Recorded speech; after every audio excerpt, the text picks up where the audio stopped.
Shalom Bracha, que Hachem protège dans la santé, la joie. Amen.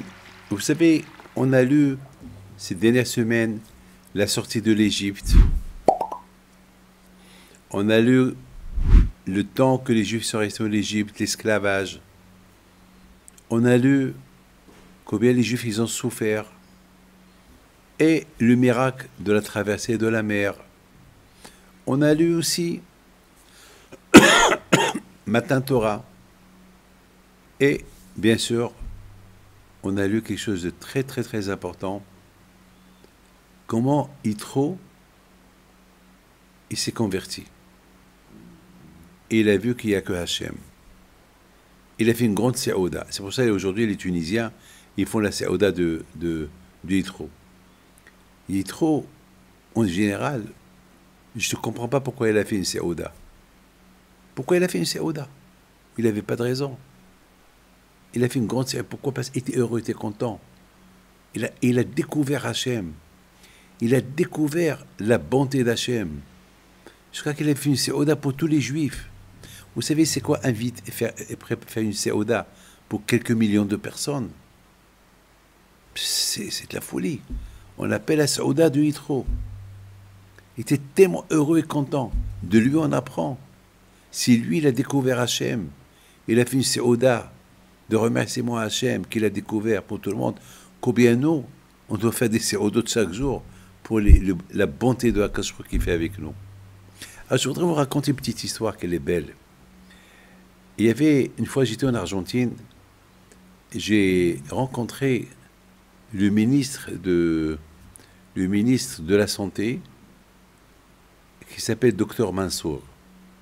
Il m'a raconté que lorsqu'il était jeune, il est venu à Buenos Aires pour faire ses études, pour être docteur. Il cherchait un appartement, une chambre. Il a trouvé une chambre chez une femme, une juive. Il leur a loué une chambre chez elle à la maison. Ils étaient deux.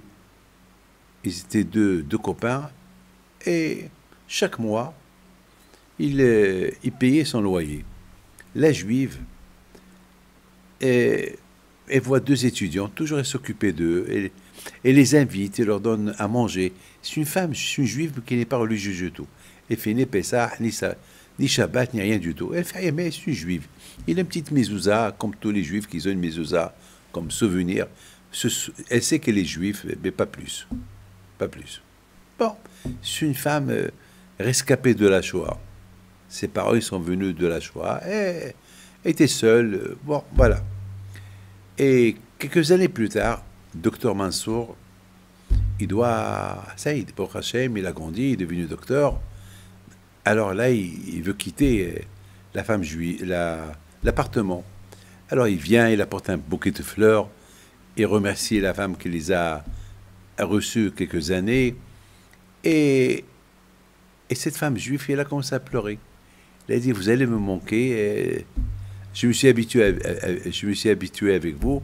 Alors, tenez-moi au courant un peu, écrivez-moi.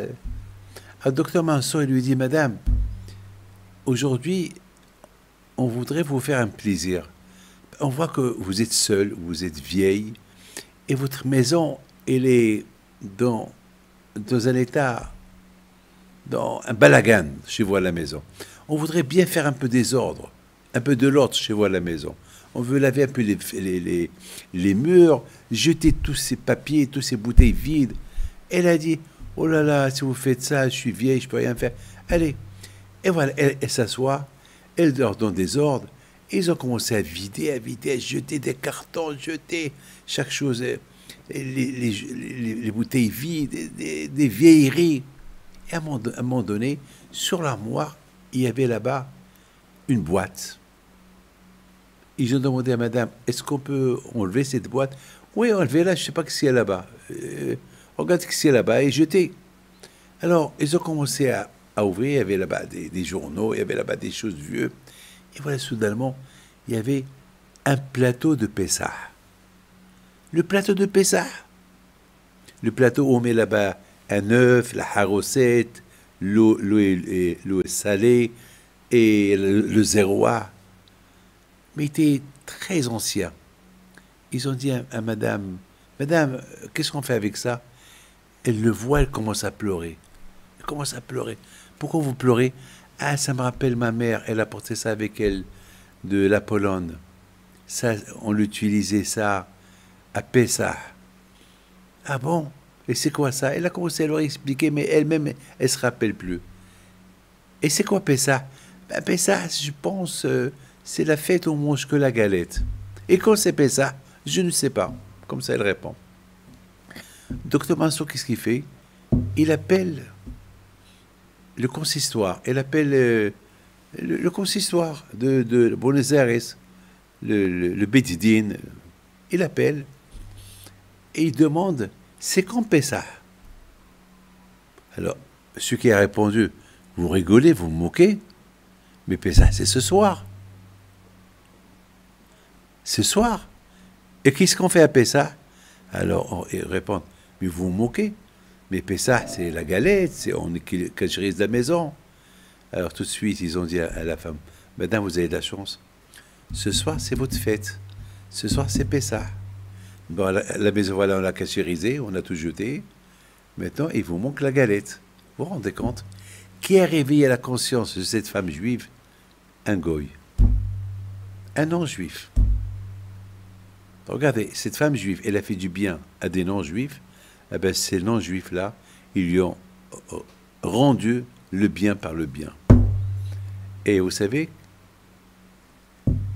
lorsqu'elle est morte, cette femme, au lieu qu'elle soit enterrée ou brûlée parce qu'elle n'avait pas de famille, eh bien, c'est Docteur Mansour qui l'a enterrée dans un cimetière juif. Tu fais le bien, Akash Baruch Hu, il te le récompense par le bien. Que le bon Dieu protège et vous donne la santé et la joie. Amen.